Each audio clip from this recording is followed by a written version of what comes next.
I've been promoting you or Joni Ernst or Mike Pompeo for vice president, but I'm going to blow up your chances right now by revealing that you are indeed a Red Sox fan. I am curious if you have raised the Cotton Lads to be Guardians fans or not. Well, first off, Hugh, in our household, they are and will always be referred to as the Indians. And while we respect them for what they're able to accomplish on a relatively low budget, we also are regretful for Indian fan like you who see their best players end up growing up to be picked off by people like the Yankees, as the news wires this morning say that Shane Bieber may be after an impressive second outing last night. No, it will kill me. It will kill me if he goes to the Yankees. But I know he's going to get traded because we got to get some people. I mean, not everyone. You have Jose Ramirez, who's probably one of the best, most unheralded superstars of his generation, on track for a quiet Hall of Fame career. In addition to being a pretty good boxer, as we learned last year against the White Sox. He's a great clubhouse leader. I'm so glad. And Jose passed up like double the money to stay in Cleveland, which I've got to admit isn't a very ordinary thing. So I love Jose. Senator, you did an op-ed today, getting serious here. You did an op-ed today. A lot of ball players in the United States come from the DR. And I've been down to the DR a few times. And I run into Haitian refugees all the time because they come over from Haiti to try and get some relief from the chaos in Haiti. They cross the border into the DR. Tell us about your op-ed and why. I was kind of surprised to see you write it. What prompted you to write about not making Haiti our problem? So, Hugh, what's happening is Haiti is a tragic situation, a total breakdown of authority and basic order. It has essentially become a state of anarchy, with rival gangs combining in league to protect their turf or expand their power. And you're starting to hear some calls from different quarters for people to be engaged there. And what you see is that more and more people don't remember the history of Haiti or our interventions there. Again, Haiti has a long and troubled history going back 200 years. America's intervened there repeatedly for the last 100 years, most recently with our military in 1994 under the Clinton administration. And there's no long-term solution. On occasion, we might solve the short-term problem, Hugh, but there's never been a long-term solution. And in general, when you have civil strife or even civil war overseas, as Bob Gates wrote about Somalia, if a people can't figure out how to solve their own differences without killing each other, interposing American forces in between warring factions is not a recipe for stability in the long term. No. And at a time we're already so strained around the world, in Europe, in the Middle East, in China, we can't be taking on additional burdens in Haiti. Of course, there are certain things that we should be doing, if necessary, rescuing or evacuating American citizens, helping the Dominican Republic deal with this fallout, making sure that Haitian refugees don't reach our shores in boats or don't cross into Mexico to then cross our border. But under no circumstances should we be putting American forces into Haiti simply to try to stabilize the situation. I like a preemptive op-ed. You're absolutely right. And there's nothing we can do that until and unless the Haitians decide they want order and do something about it. Senator, let's turn to the border. I've been playing Donald Trump in Wisconsin. And aside from his very, very funny, he's going to declare November 5 Christian Awareness Day. And that's a funny line. He'll get abused by the left.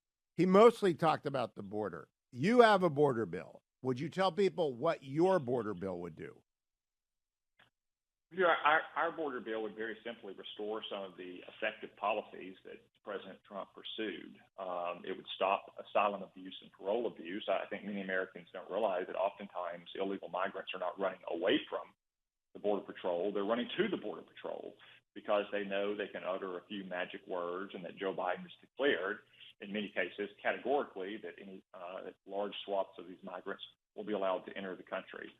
We'd also finish the border wall. Obviously, it's not a sufficient step to secure our border, but it's an absolutely necessary step to secure our border. It's why the Dominican Republic is building a border wall on its border with Haiti. It's why Israel has walls, surrounding potential terrorist enclaves in Judea and Samaria. Walls simply work. So there's a lot of, I think, fairly obvious steps we could take to protect our border. Joe Biden hasn't taken them, not because it's mysterious, it's because his party is ideologically invested in open borders. Well, we also have Turkey has built a wall with Syria. Finland is building a wall with Russia. Walls work. And I think if President Trump campaigns on wall and education, he wins. Let's talk a moment about education. If we got the triple play, the House, the Senate, and the presidency, you get one big swing each year with reconciliation. Do you think that should go the first big swing, just under that circumstances? President Trump wins, we've got the Senate and the House. Should his one big swing be extend the tax cuts? Should it be education reform using the spending clause? Or should it be a defense buildup? You get one big swing. Yes. Well, to be exact, you get two. You get one per year with the annual budgeting process. That's how the Democrats passed their two big spending blowouts. So one thing, obviously, that we'll have to tend to is the 2017 tax bill has some upcoming expiring deadlines. We can't allow to have the key provisions of that bill to have expire and have a massive tax increase on working class and middle class Americans. But as you say, there are many other urgent priorities as well, like rebuilding our military, reining in deep state bureaucrats who don't accept that anyone's ever the president over them, much less Donald Trump being the president, and everything we can do as well to try to ensure that we have the resources necessary to protect our southern border. So there's a lot of possibilities that we can use the fast-track budgetary processes for. And I got to say, the Democrats stretched the traditional rules and practices pretty far in 2021 and 2022. So what's good for the goose is good for the gander. Do you think you could combine an extension of the tax cuts with a requirement that no spending for education, K through 12, be extended to any school system that does not provide for robust school choice? It's a possibility, Hugh. I'd obviously have to examine it. There's also problems with higher education we'd want to address as well. And some of the ideological rot you've seen on those campuses, almost all of which are supported in one way or another by federal dollars. So again, there's a lot of opportunity for different kinds of reforms that are both popular and effective using those fast-track budget processes. Can you do more than one thing? For example, could you tax endowments to raise revenue in order to, offset some of the increases that come from, say, the spending requirements for the DOD? Well, Hugh, as a matter of fact, I have legislation to do just that. And it raises a good amount of money, about $15 billion a year, which just happens to be what we need to pay for aid to Israel. So I thought it would be a fitting way to show how these universities have indulged in anti-Semitic presence on their campus by taxing their endowments and using that money to support Israel. But you could use that money for anything, and that would fit squarely within any kind of budget bill, because it is simply a change to the tax code saying that universities with endowments of certain sizes are no longer totally exempt from taxation. I mean, in some cases, these universities barely even merit the name anymore. They'd be better called a large hedge fund with tens of billions of dollars in assets with a small university attached to it. That would be our alma mater. But let's not go there. Let's go to Israel instead. Senator, a tragedy 2 days ago when Israel struck a relief convoy, killing 7 aid workers. And it is a tragedy, and the Israelis stepped up and took responsibility for it. And the IDF head was out there with a statement.